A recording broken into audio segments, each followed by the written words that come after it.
नमस्कार sir. Sir क्या नाम है आपका? सर मेरा नाम है ओमवीर कोहली। ओमवीर जी, आप कहाँ से हैं? मैं किच्छा उत्तराखंड से हूँ।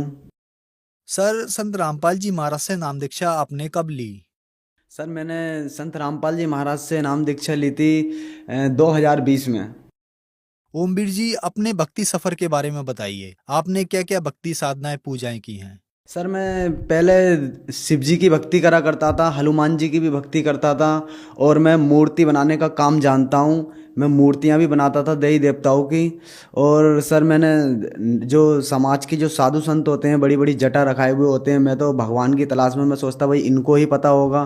तो मैं उनके साथ में भी बहुत संगत करी है, नागाओं की, इनके मतलब अखाड़े में भी गया हूँ मैं। वहाँ पे खूब संगत करी है, पर मेरी आत्मा को संतुष्टि नहीं हो रही थी। बस ये लोग नशा ही नशा करते रहते हैं और बाकी कोई परमात्मा के बारे में जिक्र ही नहीं करना चाहते हैं। तो वहाँ मेरी आत्मा को संतुष्टि नहीं मिलती थी। फिर क्या हुआ, मेरे घर मेरी शादी हुई थी तो मेरी भगतमती पे भूत ब्यादा हो गई थी। उसमें भी मैं बहुत ही ज़्यादा दिक्कत होती थी मेरे लिए। और उनके मैं घर तो काम करके जब आता था, जब उन्हें देखता था तो मुझे फिर कुछ अच्छा नहीं लगता था। उनको देख कर मुझे बहुत टेंशन होती थी और भूत ब्यादा मेरे घर में बहुत ज़्यादा थी। और उनको बीमारी भी थी, मतलब टाइफाइड वगैरह और भी बीमारियां हो जाती थी।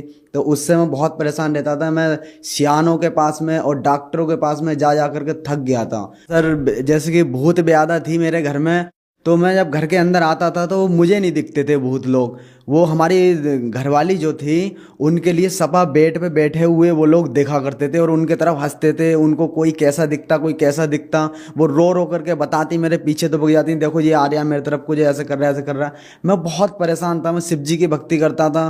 फिर मैं घर में आने के बाद धूप बत्ती लगाता था और शिव जी से फिर मतलब कहता था कि शिव जी ऐसे ऐसे मेरे घर में ये दिक्कत हो रही है, ये आप दूर करो। पर कुछ नहीं होता था। वो भूत लोग हंसते थे, बोले कौन है, कोई शिव जी नहीं है जे, वो ऐसे ऐसे करते थे।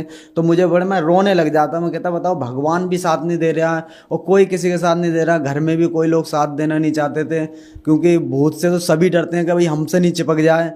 तो इसीलिए कोई साथ नहीं देता था। तो मैं अपनी मम्मी को समझाता था, तो मेरी मम्मी को मैंने सब बात बताई। तो मम्मी के ऊपर भी भूत आकर के मुझसे बोलने लगा, बोला।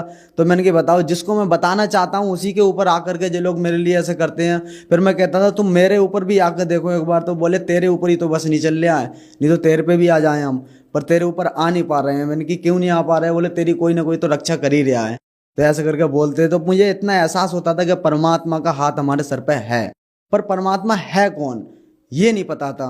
तो एक दिन क्या हुआ, मंदिर में बैठा हुआ था सर। मेरे घर के नज़दीक में ही एक मंदिर है शिव जी का। मैं वहाँ पे बैठा हुआ था, वहाँ सेवा भी बहुत करा करता था मैं। तो उस मंदिर में जब मैं बैठा था तो एक बुजुर्ग थे, वो बोलने लग गया कि आपको जिसकी तलाश है ना, वो हरियाणा में आए हुए हैं।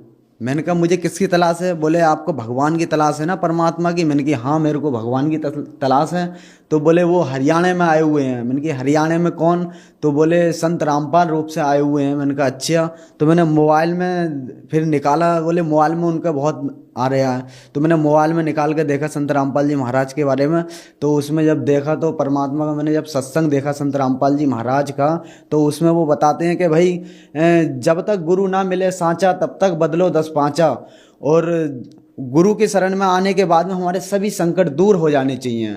और गुरु के शरण में आकर अगर संकट दूर नहीं होते हैं तो उस गुरु को त्याग देने चाहिए। जैसे एक डॉक्टर के पास हम जाते हैं, अगर उस डॉक्टर के पास हमारी मर्ज सही नहीं हो रही है तो हमें दूसरे डॉक्टर के पास जानी चाहिए। ये नहीं कि उसी की चारपाई पे पड़े होकर के और दम तोड़ देने चाहिए, ऐसा नहीं।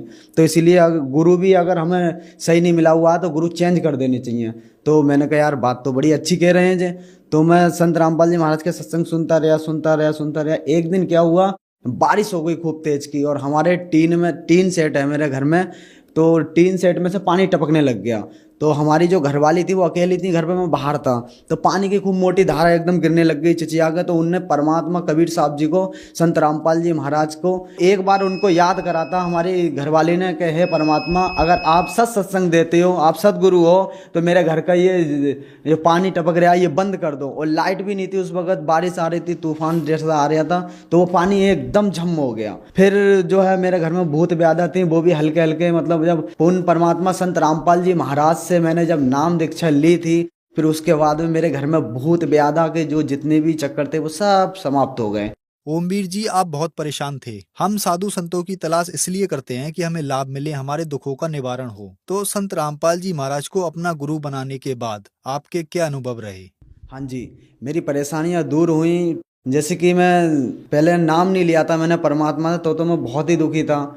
तो अब जब परमात्मा संत रामपाल जी महाराज से मैंने जब नाम दीक्षा ली है, तो मेरे घर में जो भूत व्याधा थी वो भी सब बंद हो गए। और जो हम मेरा अस्पताल में बार बार दवाई लेने जाता था, मैं कितना भी कमा लेता था फिर भी दुखी रहता था। जो भी पैसा था मेरा भूत व्याधा में या फिर डॉक्टरों में चले जाता था। अब वो सब मेरे चक्कर कटने बंद हो गए हैं। और मैं चाहे थोड़ा कमाऊं पर परमात्मा की दया से बढ़िया से आराम से खा रहा हूं और खूब खुशी से रह रहा हूं।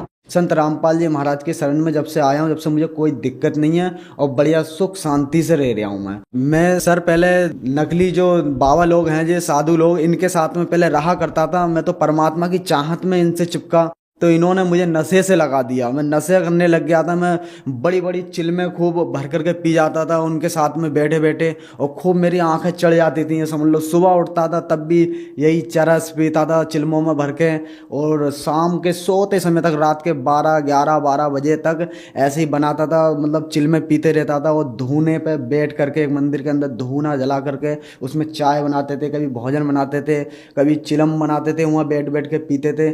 मेरे पूरा शरीर सूख चुका था। परमात्मा संत रामपाल जी महाराज के शरण में जब से आया हूँ, मेरे शरीर भी अच्छा हो गया है। और पहले तो गाल वाल सब पिचक गए थे और बहुत आंखें मेरी लाल सी हो गई थी और खूब नशेड़ी मतलब लगता था देखने में बहुत ही।